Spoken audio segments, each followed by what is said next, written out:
Hello. Tonight we're going to be reading an SCP reading again. And before you ask, yes, we're in a different place. I found this to be slightly more cozy. And however, if you like the other one, feel free to tell me if you would like. But today, we're going to be reading SCP-003, the biological motherboard. That sounds interesting. Object Class Geeklet. Special Containment Procedures. SCP-003 is to be maintained at a constant temperature of no less than 35 degrees Celsius and ideally kept above 100 degrees Celsius. No living multicellular organisms of Category 4 or higher complexity may be allowed to come into contact with SCP-003. In event of total power failure, if SCP-003-1 begins to increase its mass, assigned personnel must engage in skin contact with SCP-003-1. Ideally, personnel may use their body heat to return SCP-003-1 to above critical temperature. However, skin contact must be maintained even in the event of SCP-003 reaching activation temperature, lasting at minimum until SCP-003-1 advances fully to its second growth stage. Personnel who enters SCP-003's containment area must first be examined for body parasites of Category 4 or higher complexity, and sterilized if such organisms are present. All personnel who have come in physical contact with SCP-003-1 are to immediately report for sterilization afterwards. SCP-003-1 must not be removed from SCP-003-2 except in case of emergency procedures detailed above. Any significant change in SCP-003-2's rune activity, including pattern, frequency, or color, runes, should be reported within 3 hours of occurrence. Cessation of rune activity must be reported immediately. SCP-003-2 must be supplied with power via the source designated generator 003-9 at all times. Description: SCP-003 consists of 2 related components of separate origin, referred to as SCP-003-1 and SCP-003-2. SCP-003-1 appears to be composed of chitin, hair, and nails of unknown biology, arranged in a configuration similar to that of a computer motherboard. Testing reveals that SCP-003-1 to predate earliest known circuit boards by a factor of thousands of years. SCP-003-1 is considered sentient, but not actively dangerous except under certain conditions. SCP-003-1 was found on a stun tablet. SCP-003-2, on which it currently resides. The runes on SCP-003-2 are not part of any known language and emit pale, flickering light patterns. SCP-003-2 is controlled by a non-biological internal computer, the contents of which are mostly inaccessible without risk of damaging SCP-003-2. SCP-003-2 is capable of controlling emissions of radiation, including heat, light, and anomalous radiation types. SCP-003-2 contains an internal power source of anomalous nature, which appears to have been losing power since several centuries before its discovery. It is considered probable that SCP-003-2 was created for the purpose of containing SCP-003-1. Partially interpreted data recovered from SCP-003-2 may refer to a past or potential future LK-class restructuring event caused by SCP-003-1. SCP-003 was located by remote viewing team SRV-04 Beta. It appears possible that SRV-004 Beta was deliberately contacted by SCP-003-2. Other organizations have also been alerted to SCP-003's existence, possibly by similar means. Despite this activity, SCP-003-2 does not appear to be sentient, based on its lack of reaction to M03 Gloria analysis and procedures. When SCP-003 drops below the temperature of 35 degrees Celsius, both components react. First, SCP-003-1 enters a growth state characterized by an exponential increase in mass. This growth state consists of two stages. In both stages, SCP-003-1 partially fuels this growth by converting matter around it, starting with any surrounding inorganic material, including atmospheric elements. Then, non-living organic material, including cells of dead skin, hair, chitin, enamel, keratin, and other biological materials. The first stage is always the same. SCP-003-1 will first increase its mass, then take a form similar in shape to an ophiuroid brittle star of 15 meters in diameter, including what appears to be a central processor of 3 meters in diameter. It will form sensory organs that appear to scan its surrounding environment, and will partially convert the area around it to an unidentified anomalous substance. SCP-003-2 seems immune from conversion.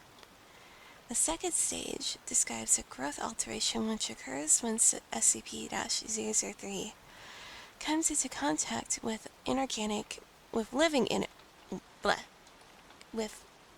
organic material. SCP-003 appears to template, quote-unquote, itself off of organic material. It will attempt to communication with organisms that match its initial, quote-unquote, template, or templates, quote-unquote.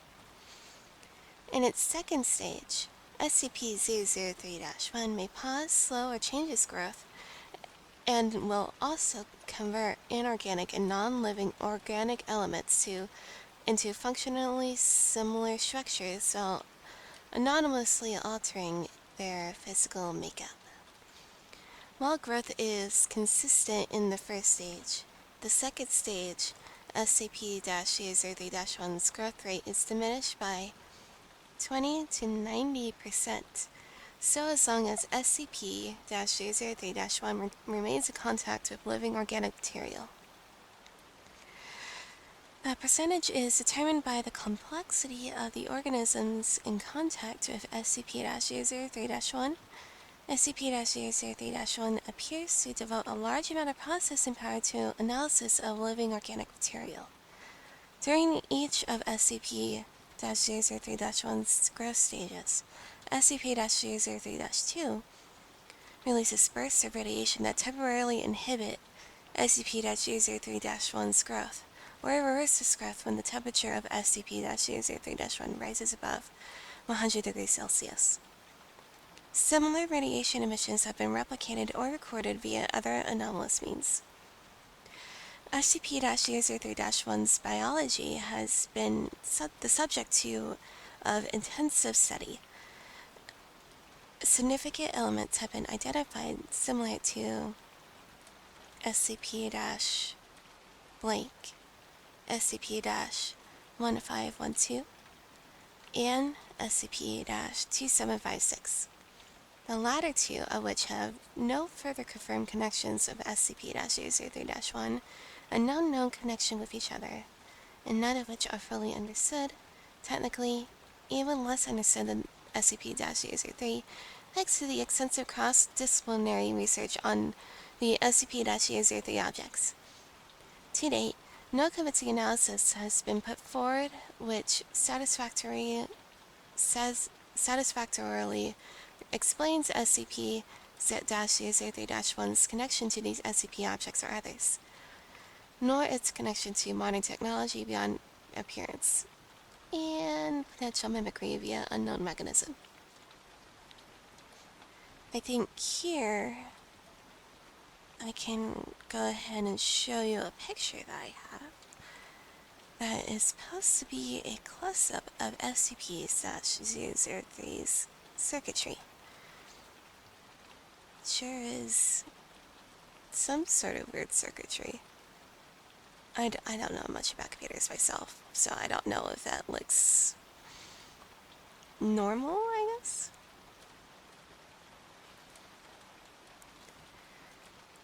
And here, there we go. Addendum-003-01. Acting on information gathered from linguistic analysis of SCP-003-2's runes and comparative data analysis, research team M03 Gloria has managed to establish a link between SCP-003 and data expunged for analysis of functions. SCP-003-1 must now be considered sentient and is to be kept a minimum of 1 kilometer from data expunge and the resulting byproduct, quote-unquote, at all times. Okay. Addendum 003-02. SCP-003-2's power loss has been exacerbated by the procedures performed by M03 Gloria.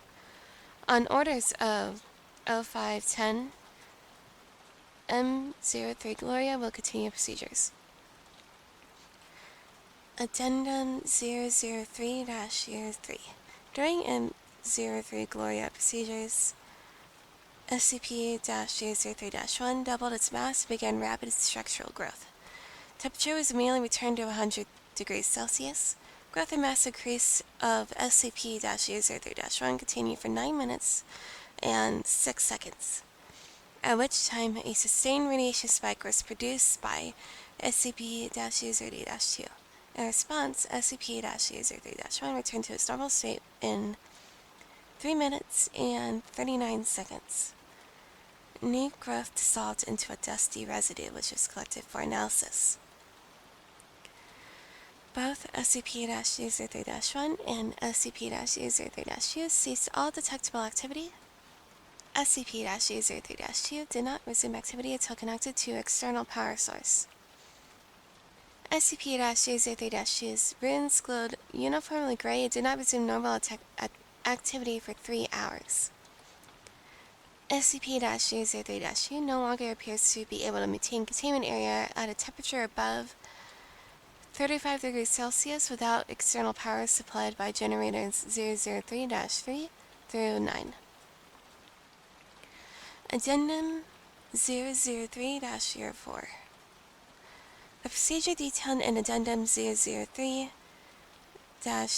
was repeated, and SCP-003-1 again entered a growth state.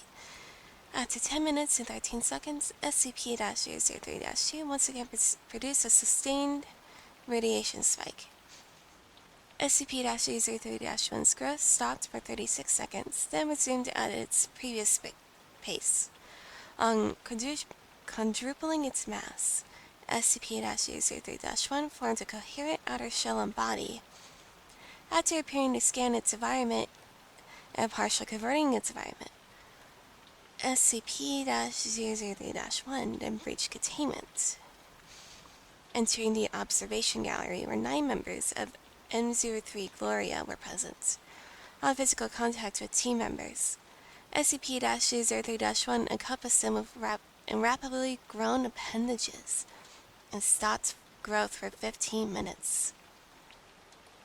SCP-003-1 then resumed growth and rearranged its component parts at the center of its form to shape a 3-meter-tall female humanoid with peripheral tentacles, quote-unquote, shifting to extrude primarily from SCP-003-1's newly formed hair, quote-unquote, and spine. SCP-003-1 then produced rudimentary vocalization in an apparent initial attempt to communicate with researchers. Data expunged. An unknown individual approached a compromised containment area in company of a full squad of agents. The individual claimed to be acting on orders of 0510 and attempted communication with SCP-003-1. Data expunged. Following this incident, Agent Jackson of M03 Gloria successfully restored power to SCP-003-2 and activated backup generators to return the temperature to 100 degrees Celsius. SCP-003-1 returned to its normal state in 21 minutes and 7 seconds and was successfully recontained without incident. All 9 members of M03 Gloria affected by SCP-003-1 were afterwards found to be physically unharmed, with no residual effects besides psychological trauma. The converted materials of SCP-003's former containment area did not dissolve and are now under analysis. Addendum 003-05. In light of the previous incident, 0510 was removed from the 05 Council by joint decision of 05 blank, 05 blank, and 05 blank. M03 Gloria procedures have been indefinitely suspended. And so that is supposed to be all I have left to read, but I have more documents to share with you guys.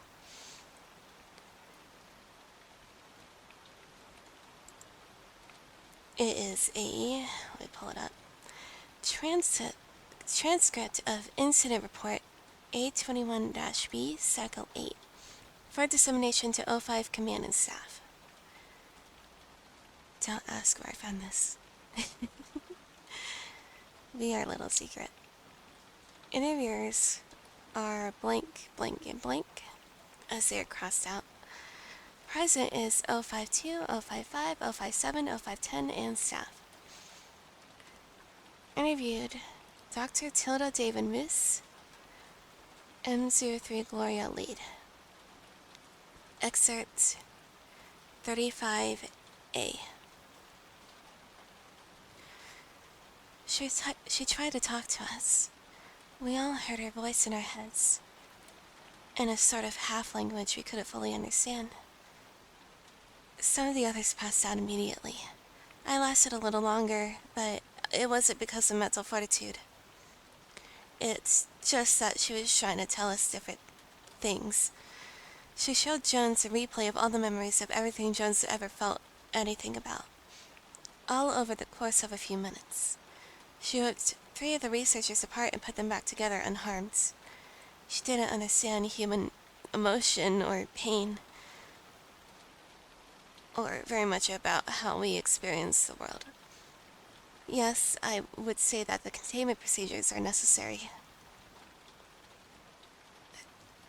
Listen, she wants to remake the world into a paradise filtered through her own alien understanding of paradise. But still a paradise designed for us, for humanity.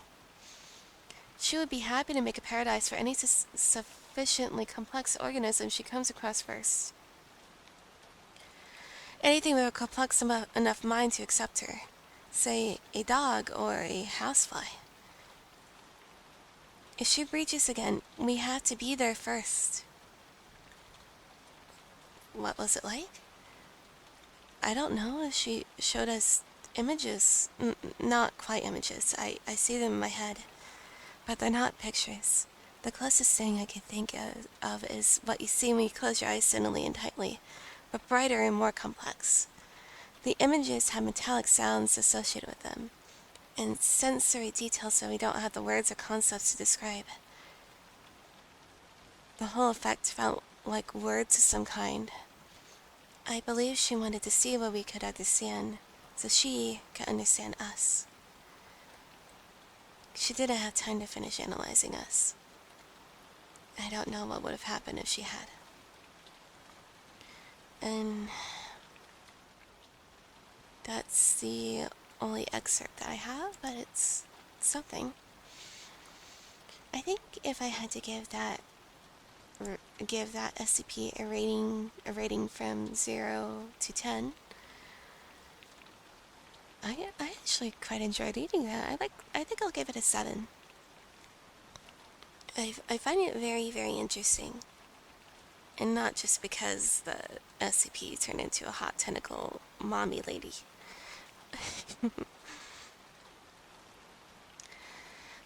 I hope you guys enjoyed listening along or reading along with me. I certainly did. And I can't wait to see you guys next time, where I will probably be reading another fairy tale, or maybe another SCP. I do plan on continuing this as a series. Or you guys might have fallen asleep, which in that case, I'll try not to wake you up. I hope you have a good night. Sleep tight.